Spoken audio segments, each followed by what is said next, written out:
On that, just a very quick disclaimer. Once again, everything that I say here should not be seen as investment advice, right? I know that some people always say, oh, Pete, you guys are the influencers. You always say this upfront and, just to cover yourself. But really, other than covering ourselves, which is what is encouraged for us to share with you guys, right? That what we say is not investment advice, but is really from the bottom of my heart. My purpose here is not for you guys to copy my trades, right? I always tell my Stock Market Genius members is that yes, although I do share my trades with you guys, but I always share the thought process behind it, right? It's like kind of you learn how to do mathematics, right? The teacher will actually teach you how to do the mathematics, even show you the answer, bring you through the whole process, so that the next time when you tackle the math question again, then you are able to do it yourself. So very similar to investing, right? Is that I show you the answer, which is the stock that I've chosen, and I also show you how I arrived there with the sole purpose of teaching you to arrive there yourself in the future.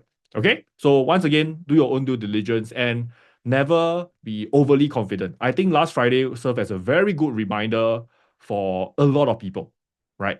Who are leveraged in the system. Okay? Right? So once again, really invest responsibly, right, within your budget. A lot of things that I share here are generic advice. It may or may not apply to your specific circumstances. So do make sure that you are investing for yourself. I always say this, right? No one cares about your money more than you, right? So you need to be in charge, fully in control of your finances. Okay? All right, fantastic. Okay, so for those of you who are seeing me for the first time, just a very quick introduction. My name is Pete. Okay, if you have not realized that, okay, my name is Pete. I run a online community slash investment program, right, known as the Stock Market Genius. So later, if you want, we can talk more about that. But basically, I share with people, teach them how to invest, and also share with them some ideas, right? I've been doing this for close to 2 years, but actually investing, teaching is more than 10 years already. Okay. All right. So previously I was with another firm, but right now I'm doing this on my own. All right. Now, let's start today's session first by looking at sentiment. Okay. So sentiment is always the bread and butter of investing. Why? Because we actually don't want to go with the sentiment. We want to go against. Okay. And Friday was really good. Okay. So previously, just to give you a sense, oh sorry. Let me bring back the slide again. Oh dear. What happened? Uh let me bring back the slide again. Okay. So previously, just about a month ago, right? It was we were in the greedy territory. It was like 58 points, so somewhere around here, right? Then last week we were at 52, so somewhere around here, right? Neutral to greedy, just shy of it. And Friday, when it happened, boom, we fully swing all the way to fear territory. In fact, if you just breach 25, right, it will be extreme fear already. So we almost got there, almost got there. So that's why when people ask me right now, Pete, I know you always talk about long-term investing and that's what really build wealth, but how about near term? Where do you see the market going? And I say, after being in the market for such a long time, right, more than a decade, um, I've yet to see a crash or a major correction happen when the fear is at 30%. It almost never happen like this. It is always a bit greedy, sometimes extreme greed, then we have the crash. Okay? So in the very near term, actually, to me, this is extremely good news. The more fear there is in the system, actually, the healthier is the bull market. That means it is not a kumbaya where everybody, cluster into the whole trade. Okay. Okay, almost said some vulgarities there, but okay, right. So if you look at the AAII sentiment, right? So this is actually taken weekly. So we haven't have the latest one yet. Okay. So pending that to happen, right? But I think this will definitely drop. Okay. I would not be surprised if this actually drops to like 30%. Okay. Right. So when that happens, I will expect the fear to go up as well. Let's go through some earnings very quickly. This is the start of the latest earnings season. I don't know whether you are aware. A lot of things are happening. Across the board, I would say all are very positive. For example, TSMC earnings revenue up by 5%, earnings per share up by 12. So that's great. ASML revenue actually not much change, but earnings per share up by a little bit. So generally all good. Okay. Next one, in terms of banks, right? So this is something that I have been harping on for the longest time. I think it will continue to do so. Is that lower interest rate environment is going to boost the bank's take home, right? Their earnings. So you can see Citibank all beat estimates, Goldman Sachs all beat estimate, JP Morgan also beat estimate, right? So these are all the big banks that's happening to already. Okay, so we're going to see more earnings coming out. My own personal take is that despite the tariff talk and whatever, we're going to see more people, so not say more people, more companies coming out to beat the earnings. All right, and that's simply because we are seeing a lot of asset inflation right now that's happening. Okay, so later I'll talk more about that. But at the same time, there is also earnings that really kind of shocked me a little bit because I thought that we are past this period in investment history already. Okay. So have y'all seen the news of Neo? Have y'all seen the news on Neo or not? Anybody saw the news on Neo? Right. So if you have not, let me just share very quickly. Okay. So Neo is a EV company, right, in China. Right. And right now, the Singapore uh GIC, which is the government investment corporation. Okay, so it's kind of like the sovereign wealth fund for Singapore. Okay, is suing them for overinflating their revenue. Okay, and I think this is very very unique because we usually don't see the Singapore GIC do this kind of things. Okay, so it remains to be seen how it happens. And once again, this is also why when people tell me that China is cheap, which I agree, right, is that it doesn't mean you can buy everything, anything. Okay, always invest within your competency, right? That is very important, right? And to me, is that the world of EV is very uncertain in China, in my opinion. Right, there's just too many competitors, too much supply. I don't know if you have seen pictures of like EV line up in the in the junkyard, right? All the unused EVs line up in the junkyard. So there's a very, very serious problem of oversupply. There's also some rumors going on about other EV makers going under as well. So just be very careful about this sector. Okay? All right. Now, the next thing is another key news. Okay, so can other than my SMG members, for the rest of you, can you make a guess? Okay, what is the other key news that I'm talking about that I think not many people are focusing on? Did y'all see the US stepping in to bail out Argentina? Okay, so basically what happens is that Argentina is facing liquidity issues, right? The currency on its own, pegged to the global currency, has fallen, I think, more than 30% this year, right? So what US did was that to provide a 20 billion currency swap line. That means if Argentina wants it, they will just do the foreign exchange to give Argentina US dollars basically. And that will essentially means US will be taking pesos in return. In addition to that, US also mentioned that they are going to directly buy Argentina pesos. Okay? And if pegged against US this year, Argentina pesos already fell by 23%, right? 23%. Now, let me be very clear. There's actually two types of things happening. Some people say, oh, Pete, this is going to cause a lot of inflation. But actually not true. This is what we call debasement. That means the currency, right, is being debased. That means the currency is losing its value not because of inflation forces, but it is being diluted, debased. That means you play with the denominator. Okay? But doesn't matter the intricacies. The main thing is that why is this such an important thing? It's because essentially what's happening here is that US is using their own currency, which is a mismanaged currency, to buy another currency that's already debased. Okay? Right? US currency this year already fell by I think close to 10% already. Okay? And Scott Bassett actually basically came out, the Treasury Secretary came out to say that we are ready to buy as much peso as we need to stabilize the Argentina economy.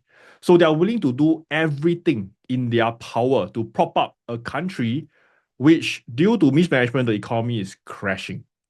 Okay, so imagine you are the US citizen, how will you feel? Okay, right? They are just using fiat money to buy more fiat money. They are printing fiat money to buy more fiat money. So what's going to happen, right? It sounds like a Ponzi scheme, right? Okay, right? They're just going to use this to buy more of these, then later take more of these to buy back more of these. It's crazy, okay? But at the same time, what is facing US right now is that we are still in the government shutdown. We are still in the government shutdown right now, and US government workers, they are facing, the holdback in salary. They cannot pay their air traffic controllers, they cannot pay their soldiers, they have to shut down national libraries, shut down national parks because they cannot pay the people. So they are having a government shutdown, but let's just spend money and buy pesos. Right? It is actually quite unimaginable that this is happening, right? But take note, you must understand that Trump, however erratic he is, okay, he might be erratic, but he will do things to benefit himself, to achieve his own goals. Okay, right? So with that in mind, you must understand why is he doing all this. Okay, right? So over here, I'm just going to play a very short clip that was recorded, I think, back in July, if I'm not mistaken. Okay, that will give you a very good understanding why is Trump doing all this, bailing out Argentina. When we have a strong dollar, one thing happens. It sounds good. But you don't do any tourism, you can't sell tractors, you can't sell trucks, you can't sell anything. Okay, great. It is good for inflation. That's about it. And we have no inflation. We've wiped out inflation. But it's an interesting question. Today we have no inflation, okay. Right? So you hear what he says? Right? If not, let's just listen again for those of you who missed it, right? When we have a strong dollar, one thing happens. So he said, we have a strong dollar. So one thing happened. What will happen? But you don't do Sounds good. tourism, but he said that you will lose a lot of business, lose tourism, cannot sell tractors, cannot sell trucks, cannot sell things. Okay? But he said strong currency is good for inflation because true, right? That will actually increase your purchasing power. Okay? So what does Trump want? Does Trump want a weak US dollar or he wants a strong US dollar? What does he want? Type in the chat. What does Trump want in this case? Does he want a strong USD or weak USD after hearing this? Right? Yeah, he actually wants a weak US dollar. Okay? And why is that the case? Because he just wants to prop up the near-term economy to allow more sale, to export more, right? Because he is trying to, remember, Trump has been talking about tariff. Why does he do tariff? It's because he is trying to make sure that the trade deficit shrinks. In fact, go into a trade surplus. How do you do that? Is to increase export. Okay? So that's what Trump wants. So if he wants a weaker currency, what's better than using the US dollar for another weaker economy by spending it? Okay? So you can see, he may be erratic, but he is not crazy. He is doing all this in alignment to his objective. Okay? So now that you know Trump's objective already, okay, so this is where it gets interesting. He wants to create a weaker US dollars. Okay, weaker US dollars, right? But do you know that currently, the money market fund in globally, okay, for US dollars is at a crazy high number. Is above $7 trillion already. Okay? Not 7 billion, 7 trillion. Okay? To give you a perspective, what is 7 trillion? It's like you take Nvidia, you take Microsoft, and you take Google, and you convert all these three big companies, right, into cash. It's about 7 trillion. Okay? So while Trump is trying to create a weaker US dollars, many people are still putting their money in money market fund, especially in the US. Why? Because US right now, money market funds still produce about 4%, right? Singapore money market fund is almost gone already, right? Our money market fund now produce what? 1.1%, something like that. Okay, so the interest for money market fund is very low for SGD, but for USD it's still at 4%. That's why a lot of people are still putting it there. Okay? But to me, this just tells me one thing, is that the people with their money all in money market fund will eventually realize that with Trump constantly devaluing the US dollar, they will need to invest. They will need to use the money to buy an asset to hold its value, right? And you wonder where will the money go? Okay, right? So where does money go? Only a few places.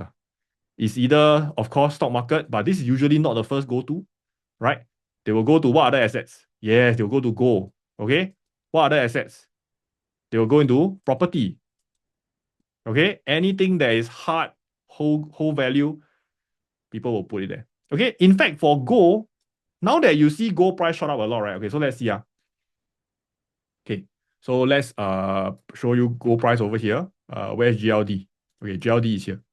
Okay, we are at $4,000, 4,250 already. Oh my gosh. Okay, right, 4,000 already. Okay, now what is happening here? Right, for gold. Okay, so US Americans are still chasing risk-free yield. But when this yield eventually comes down, what's going to happen? Right? $7.7 trillion. I don't know how much will go into gold. Okay, but right now they are yielding 4%. But what if Jerome Powell cuts further, which we know is going to happen probably, and this drop to, let's say, 2%? All this money will flow somewhere. Now, I want you all to make a guess. In terms of gold allocation, okay? Gold allocation, when they ask those fund managers, fund managers, this is done by Bank of America, not me. Okay? Fund manager survey, they ask them, how many of you have allocation to gold and what percentage? Now, can you guess what is the average percentage of gold allocation in the Bank of America survey of fund managers? Right? So, wow, quite a big variety, right? Some of you like 30, 40%, but I see as low as like, what, 2%, some of you write 0%, okay, 20%, 30%. Okay, so let's have a look. Okay, so you can see it's a very interesting topic, right? That people don't quite agree to each other also. Okay. That also goes to show maybe among you guys, some of you are holding like 30%, some of you are holding zero. Okay. So let's take a look. Despite the gold price shot up so much already, you would think that maybe a lot of fund managers are in already, right? That's why the gold price shot up so much, right? Okay. No.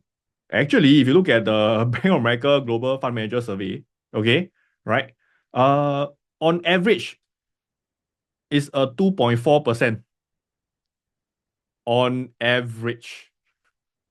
2.4%, right? And out of all the funds they manage, a majority of them are at zero. Nada. Okay, right? So 20 of them are at about 4%, 16 of them are at 2%, and then the rest got a bit more. So average about 2.4%, right? So when people ask me, hey Pete, do you think that this gold trade, right, this gold cycle, are we in the early cycle or the late cycle? I say if I look at the fund manager side, if they haven't piled in, probably we are in the maybe mid to early cycle. Yeah, right. That's my take. Just looking at them. Okay. So don't just look at price. You must ask yourself, what are the other people doing? Okay. In fact, I think one of the reasons why so few fund managers, or in fact retail investors, are not in gold yet, okay, is because whenever they see the price, they want to buy here, right? They see the price go up, right? What's the first reaction? Is that, yeah, so high already, right? So I wait a while. Lor. Okay. Then they say, I don't buy here first. Then later on, they think the price will drop, right? But what happened? The price go up. Hiya, go up again. Never mind. I wait. So they wait and wait and wait and wait. So despite the price going up so much, you would think that people have jumped in already, right? But actually, people have not. Right. So that is the interesting phenomenon that we are seeing right now with gold. Okay. So how am I thinking through this, right? Is that I think, in based on my thinking, we are in early to mid cycle. Okay. So how I'm doing this, how I'm thinking through. Okay. So I go through different scenarios that I think can take place. And I'll ask myself, what will gold do should this happen? Okay, so number one, of course, is the bullish scenario. If liquidity floods the market and inflation comes, okay, right, then gold will go up. Correct? Okay, make sense? Okay, but how about the other way? What if the stock market tank? What if Donald Trump mess it up and the stock market tank? What's going to happen to gold? Can you all type in the chat? Will it go up or down? Okay, what will happen to gold price when the stock market just tank? Okay, you would have seen it during the last Friday already. Okay, so if you look at last Friday, right, this was last Friday. Okay, no, this is live. No, okay, can you see the big jump? Boom. Okay, all right. So yes, if market tanks, gold price will go up. Okay, so these two scenario, if I buy gold already, I'm okay. Now, how about in the scenario, right, that stock market go up, and inflation comes in also, then what happened? What happened? What will happen to gold price? Up or down again? Ready, go. What will happen to gold price once again? It will also go up, right? Because liquidity, right? Liquidity floods the market, right? Okay. I think the only scenario. So what is the scenario here that gold price will maybe go down or go sideways, right? I think the only scenario that gold doesn't go up but stay sideways or drop even is if that the stock market really moons to like crazy, but somehow what Donald Trump said just now in the clip happens is that the economy does well, the stock market moons, but inflation drops. Right? Then there's no reason for people to hold gold really. Because to hold gold is to hedge inflation, hedge against a market crash. But if the market go up and there's no inflation, gold might drop or go sideways. Right? So that's my take. My personal belief is that this scenario is quite unlikely. Why? Because not because I don't think stock market will boom, but I don't think inflation will drop. Because just remember, Donald Trump wants a weaker currency. And when there is a weaker currency, it is almost inevitable for inflation to follow, right? So for me right now, the gold trade seems to make a lot of sense, right? As a very good stabilizer, but still you can make some gain, right? So it's kind of the scenario, where you play a coin, right? But the coin is weighted towards one side one, okay, right? So it's like when you flip a coin, heads I win, but even if it strikes tail, right, I don't lose much. I think that gold will kind of maybe hold steady, drop a little bit, but the value won't crash too much. Okay? All right. So that's how I look at gold right now. Okay. I think the gold trade is still quite early, right? But so how do you do the gold trade? How do you do it? Okay. Is that previously, I think those in stock market genius, I've been drumming about gold for some time already. In fact, I think I mentioned gold to you guys in the public as well for some time, right? So I just want to share very openly so far in SMG what we did, right? So this is as much as back to May, right, where we start to look at entering gold. So these are the trades that we have done. So generally, what do? We do things like over here is synthetics, right? Or just sometimes, right, plain sell puts. For example, here. Also can, right? So you can see different strategies, but ultimately the strategy is the secondary. The primary is you must have conviction. You must know what you're doing first, right? So for me, it's like, okay, I feel that gold is a good allocation to the portfolio. Then you can think about, okay, so if I want to be aggressive, what are the strategies I can use? If I want to be defensive, what are the strategies I can use? Okay. And I'm happy to share that so far, the returns for gold is actually for my portfolio is not too bad. Okay, right. So you can see over here, these are the synthetics that we did, right? The 100 puts, okay, the 323 puts, the 323, 324 calls, right? And also just outright call options over here. Okay. So once you have conviction, then you can think about, okay, what are the strategies you want to do? Right. So to me, I think this will be a mainstay of my portfolio for some time, right? Just to hedge against Donald Trump's debasement strategy.